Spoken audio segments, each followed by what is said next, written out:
The reviews are in for round one of the presidential debate. A new poll says Hillary Clinton came out the winner in last night's match. One of the exchanges about ISIS. At least I have a plan to fight ISIS. No, you're telling the enemy everything you want to do. No, we're not. See, you're telling the enemy everything you want to do. No wonder you've been fighting. No wonder you've been fighting ISIS your entire adult life. Televised face-off was the most anticipated moment in an election campaign that has been historic and certainly unpredictable. Candidates entered the debate locked in an exceedingly close race to become America's 45th president. And a new CNN ORC poll of debate watchers released after the event found 62% felt Clinton won compared to 27% for Trump. And Nikki, you have been looking at some of the highlights of yesterday. Well, it was a presidential debate like no other, that's for sure. The first female presidential nominee of a major political party and a political novice who has made a pretty unconventional White House run.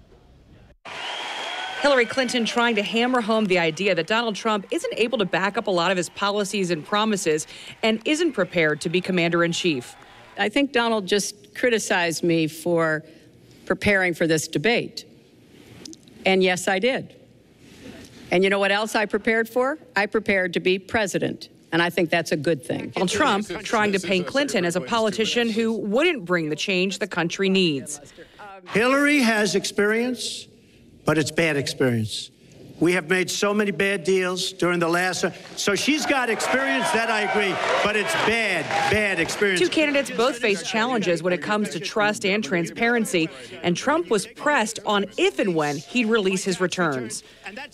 Why won't he release his tax returns? And I think there may be a couple of reasons. First, maybe he's not as rich as he says he is. Second, maybe he's not as charitable as he claims to be. Third, we don't know all of his business dealings, or maybe he doesn't want the American people, all of you watching tonight, to know that he's paid nothing in federal taxes. Trump hit back on an issue Clinton has struggled with. I will release my tax returns against my lawyer's wishes when she releases her 33,000 emails that have been deleted.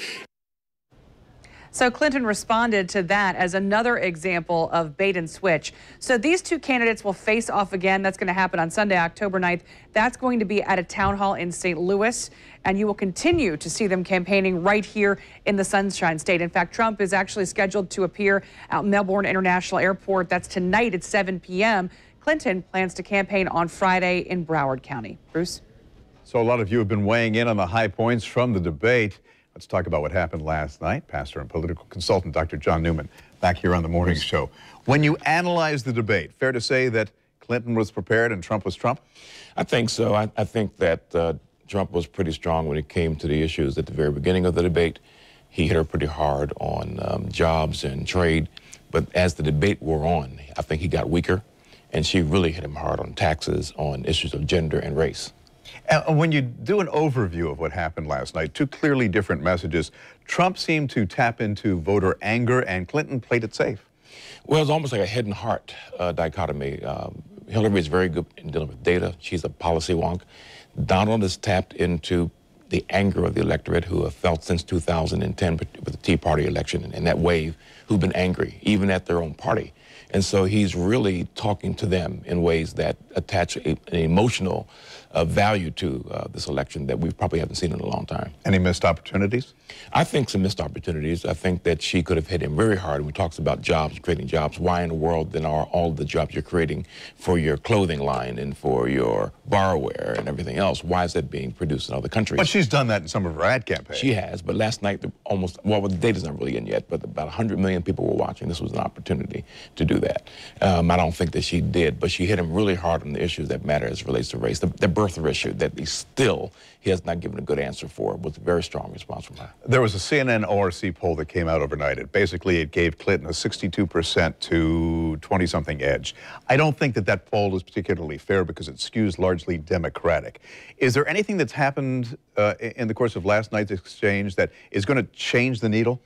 I really don't think so, because a lot of what's going on, the narratives are baked in. You know, if you're going to like Trump, you're going to like Trump. If you're going to like Clinton, you're going to like Clinton. But the independents are really the actual, you know, X factor, and a lot of them actually are conservative. They lean that way.